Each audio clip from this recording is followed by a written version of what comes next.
All right. Let me grab a baseball. We're going to look at this side first. Okay, we've got a couple guys in here that have seen this. This is, like we said, it's called the Rapsodo. This is talking about, we use these with our organization and throughout baseball. It's not just ours. Everybody has these now. To help you make adjustments with how your pitches are moving. And it also can be an insight into your delivery. All right?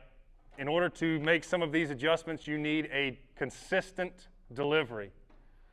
Meaning, not only do I have to be balanced throughout, but my release point on all my pitches, fastball, breaking ball, changeup, slider, whatever you throw, they need to be coming out of the same window. They talk about it. You hear the new term tunneling. That's all over the place now. That's what we're talking about. It's coming out of the same spot. If you look here, the number 5, okay, that 5.9 and 0.6, that's where I'm releasing it. 5.9 feet above the ground and 0.6 feet, he's right-handed, so off of center of the rubber. That's where that means. So ideally, I want all my pitches to be coming out of that, okay?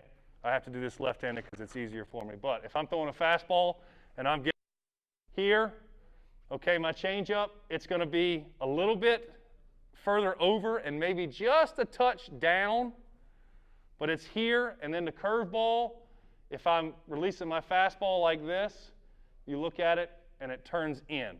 So typically what we see with breaking balls is the release point raises about an inch and it'll come in about an inch or two. So if I'm throwing a pitch and my fastball is, we'll use these numbers, 5.9 and 0.6. Okay, that's my fastball. If I then throw a changeup and it's 5.0 and it's 0 and it's out to 1, that's a pretty big difference. That's a pretty big drop. That's telling me that my delivery is a little screwy. Okay? That's telling me that this window is now really big, and I want my window of release to be very small. Okay? Who can see this? If my fastball's here and my changeup's here, who's seeing that? The hitter. Everybody in the ballpark's seeing it, but the guy that matters is the hitter. So that's really the first thing that we look at in a lot of cases with guys is where are they releasing the pitches? Because that tells us kind of how their delivery is. Okay? If all their pitches are coming out of the same window, we've got a good indication that they've got a nice clean delivery. It's repeatable. They're doing what they need to do. All right? So then we start looking at other things. Okay? We'll go up. Obviously, the number 1 is velocity. Okay, 87.3. That's pretty self-explanatory. You're throwing 87 miles an hour. The one below it, okay, we look at spin. Number 4, total spin, spin efficiency, and true spin. Okay, this is where we start getting into, it can get confusing, but it's pretty easy if I can make it that way. So total spin is the number of RPMs. What's RPMs? Rotations per minute, okay? Does it take a minute to get from the ball to get to, from your hand to the catcher's mitt? No. It's anywhere from like 5 to 10 revolutions. I don't exactly know how many. But it ain't 1,966. But we needed a number. We needed a standard measurement. That's what we chose, RPMs. So in most cases, fastball, breaking ball, the higher the better. Fastball, curveball, slider, the higher the better in most cases. There are exceptions to the rule, but we want high spin in a lot of cases, okay? So we move to the next number. And on the back here, we'll get into some of these. These are averages. These are big league average, all right, of what they throw, okay? So we're sticking to this, though. The next number is 95%. What does that mean? That means that if I'm throwing a baseball and it's spinning, I'm going to throw a fastball. So it's coming off my hand with backspin, right? Everybody knows that, agrees that it's coming off with backspin. If it is going straight, if I had an axis that ran straight through it, it would spin 100% here, okay? What that means is every piece of spin that I'm putting on it, the 1,966, okay, it is affecting the baseball.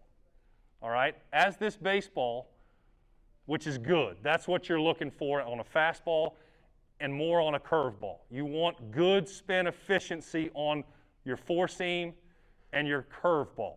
You like those, okay? Again, it speaks to it on the back with the averages, but you want good spin efficiency. Reason being, the more the spin affects it, the more it's going to move, all right?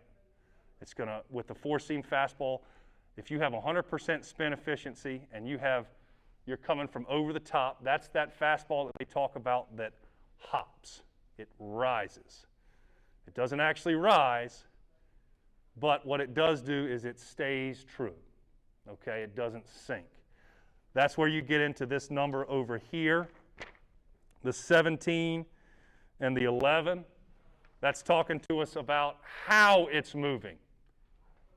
All right? We get into this with there's some other numbers up here that we'll get into, but that's telling us how it's moving.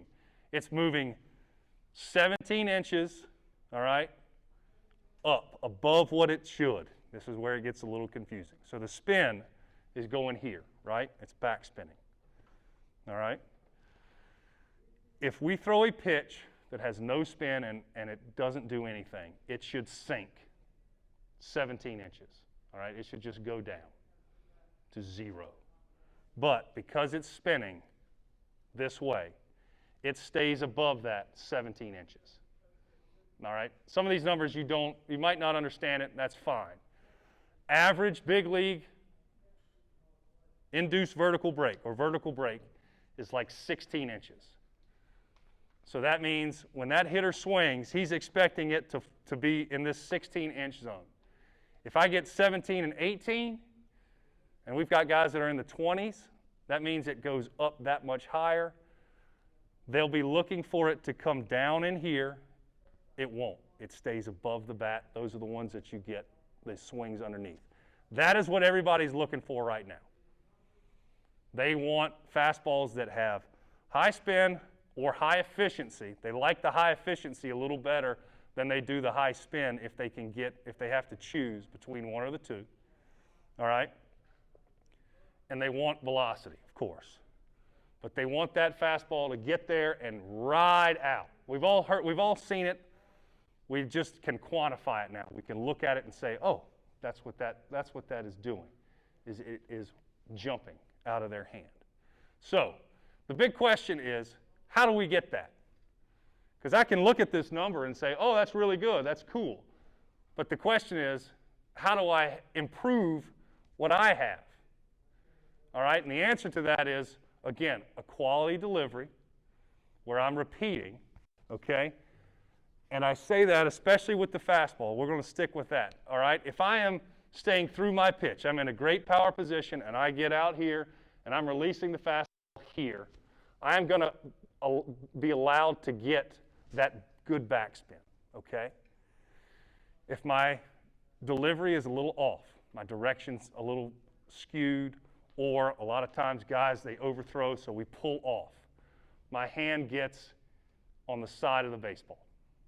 The second my hand starts to get on the side of the baseball, I lose this, and I start to gain lateral movement. It starts to go side to side. Now, in some pitches, that's what we want, right? Two-seamers, we're going to want them to go there. Sinkers, we're going to want them to do that. But if I'm throwing a four-seam fastball, I want it to stay true, and I want it to ride out. All right? That's why we talk so much about the delivery, because I want to be able to make these small adjustments, these small grip manipulations, and make a big jump here.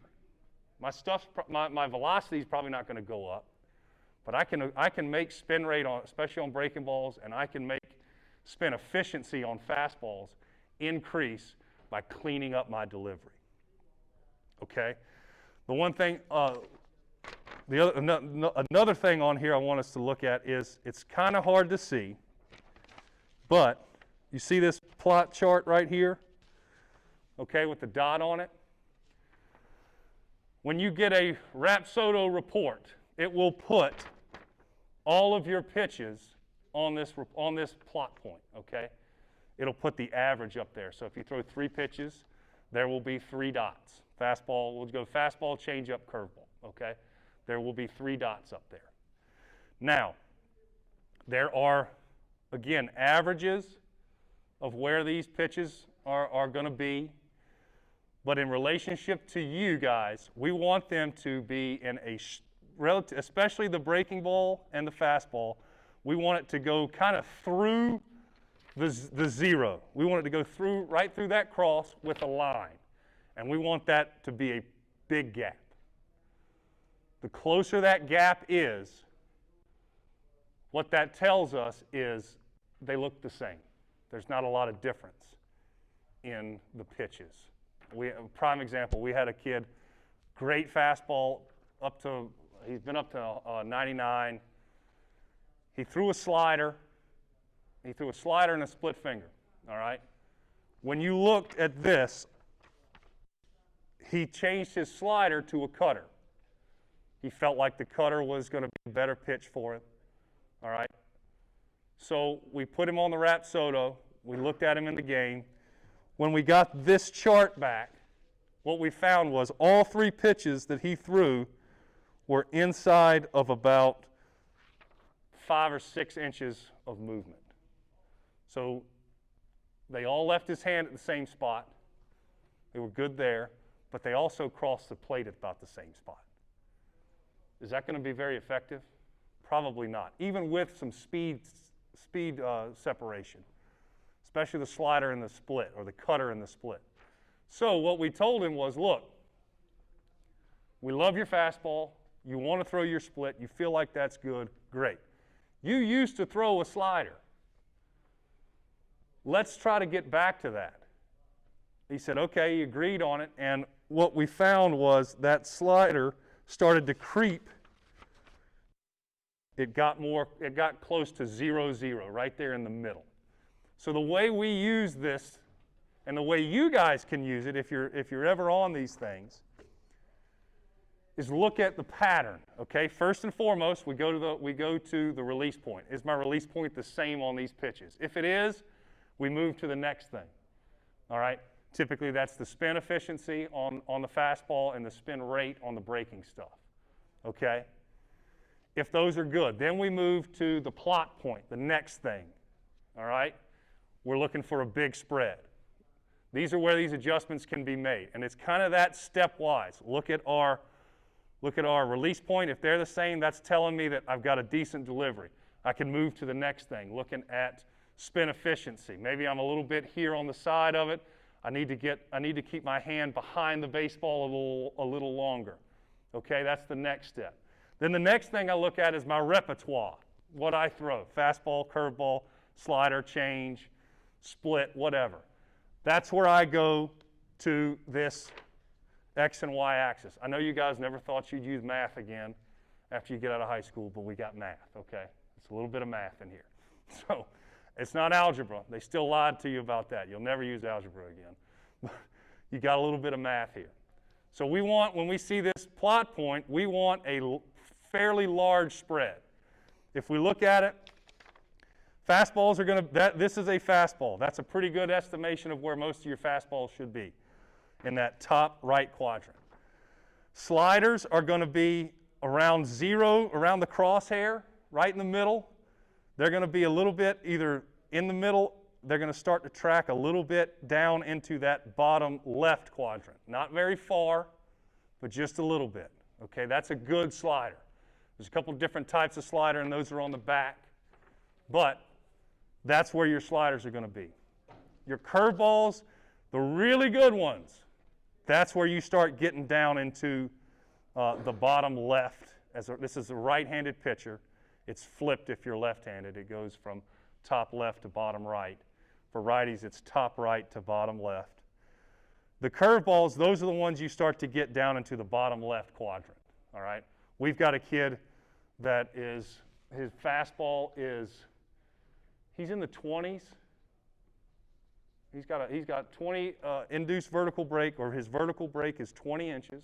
which is about 5 inches better than average, and his curveball is about -20. And they come out of the same spot. So what that means to the hitter is he's got to cover 40 inches if he throws everything right down the middle. That's a lot of area to cover. Then you start adding in and out.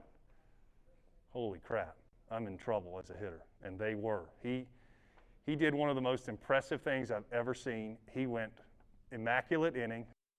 Immaculate inning is. What's an immaculate inning? So how many pitches do you throw? You throw 9 pitches, you strike out 3 hitters in 9 pitches. He threw 9 pitches, all fastballs. All of them were swung and missed on. Not one called strike. And they could not adjust. And this proves what we were looking at. It showed he's got this really good life to his fastball because he has such good spin efficiency. He stays behind it. He's got a really clean delivery. Okay? He didn't have to throw a curveball there. But his curveball is really good. It's a 12-6. And again, he has really good spin efficiency on it. And he has great separation between the two. This is just information. All right? This stuff happens after you have released the baseball. It's important that you guys understand that. Because a lot of guys they look at this stuff and they think, I can make this stuff happen really easily. If you don't have a proper delivery, this stuff doesn't matter. Okay? That was what we had the younger 2 groups in here earlier. That's what we hammered them on. Consistent delivery, consistent delivery. We didn't really even talk to them about this. You guys are going to see it more. Some of you already have. You can use these tools. But again, it's a stepwise thing. You start with the release height, making sure, boom, okay, hey, it's coming out of the same spot every time. Boom, I can move to the next thing. Spin efficiency on the fastball, probably spin rate on the curveball with a little bit of spin efficiency in there. Okay? The next thing I'm going to look at is my repertoire and see how it's spread out. The bigger the spread, the better. But again, if I look at that plot point and my spread's getting big, but I go back to the very first thing and my release point's all over the map, it's too much. I have to go back to step 1 and figure out, okay, what do I need to throw? That might be a point where we go, all right, you're trying to throw a curveball here. It's not really working, okay? Maybe we switch to a slider or vice versa. Okay, you like the slider. It's not really doing a whole lot. It's really tight to that fastball. Let's try to throw a breaking ball here. Let's go to a curveball, okay? Things that Coach Jones and I saw coming up, we could see with our eyes. We still see with our eyes. But you guys love the screens. This helps us get our points across to you a lot easier. And it's just good information. It's not wrong. It's in real time. You guys can say, I can say, okay, hey, this is a curveball. This is not. And you go, oh, okay, I remember how that felt. Let's do that and not the other way. All right? So if we turn over to the back, this is big league average. Okay? This is big league average. So maybe some of you guys are here, are in this. Maybe some of you, I don't know. There are exceptions to the rule. I know when you look at the information that we have, you look down here at curveballs. Most of the curveballs are 25 to 2,600 RPMs. Clayton Kershaw is a prime example. He's got a pretty good curveball, doesn't he? His spin rate is low. It's like 22, 23. But he has good spin efficiency with it, and that's what allows it to work. Most guys have good curveballs with high spin. The spin efficiency might not be the best, but because they spin it so well, it makes up for that. So there's a lot of different ways to get to this. If you got great hand speed, you're going to be able to spin the baseball. If you don't have great hand speed, you might not be able to spin the baseball very well, but you can work on your grip and how your arm travels, i.e. your delivery, how it travels, and get it consistently and improve your spin efficiency, which will help your breaking ball. It might be as simple as a grip change. We had a kid that he had a good curveball. It wasn't great. It was good. But he spiked his. And it was a weird looking spike. So we got him, when he first started, his spin rate was about 2,000, which by this is below average. But he did some things with it. It was a little firmer. It was a decent breaking ball. All we did with him was we adjusted the way he spiked it. And his spin rate went from 2,000 to about 2,500 in one bullpen. From this, that's how we use this stuff. It's not a, let me impress you with my spin rate. It's how can we get this stuff better? Don't get caught up in these numbers. It's an improvement thing. Because right now, you guys aren't going to, most of you aren't going to be able to spin the baseball 2,500 RPMs. Some of you will, but most of you aren't. But how can I go from my 1,900 or 1,700 to 1,900 or 2,000? That's improvement, and that's how you use these tools. It's not a, let me just try and throw it as fast as I can, spin it as hard as I can. When I came up, all we had was a radar gun. And you saw guys that all they wanted to do was pitch to the gun. I just want to throw it as hard as I can. And those guys were fun to watch, but they weren't good pitchers. We have this stuff now, and now they want to pitch to spin rate. And they want to pitch to spin efficiency, and they still want to pitch to velocity. But what they fail to realize is I got to get guys out. So don't get blinded by this stuff. I want you to understand it, but I don't want you to get blinded by it because the name of the game is outs, and it will always be outs. They might try to call it something different, but it's always going to be outs and putting up zeros. That's what it's always going to be about. We are a little better equipped at how to do that and how to get to those pitches, but it's still about that. All right, we got about 5 minutes left. I know there are questions about this because it was as confusing as all get out to me when I first started learning about this. So please, fire away. If you got questions about the back, if you got questions about the numbers on here, what they mean, I'll do my best to explain it. Somebody, ask something. Gyro degree right there, if you're looking at it, that and spin efficiency are pretty much the same thing. I don't know why they put it on there. It confuses people, but it's just pretty much the way it is. Spin direction speaks on a clock. Okay, we'll get into that a little bit. It's where if I am throwing the baseball, so if I'm looking at the ball, okay, where is the spin coming at me? That's how that's how it measures that. So if I throw a fastball and it says right here 106, all right, it gets very specific. 1 o'clock, if you look right here on this clock, it's spinning like this, okay? It's coming at me from one. That's a fastball, that's backspin. If anything comes out of it from here, down here, what do you think pitch that's going to be? What you got? No. If the ball is spinning and the ball is coming at it like this, what is that? It's a curveball. So anything on the bottom of that is going to break down. And that, hey, listen, man, I know this stuff can be confusing.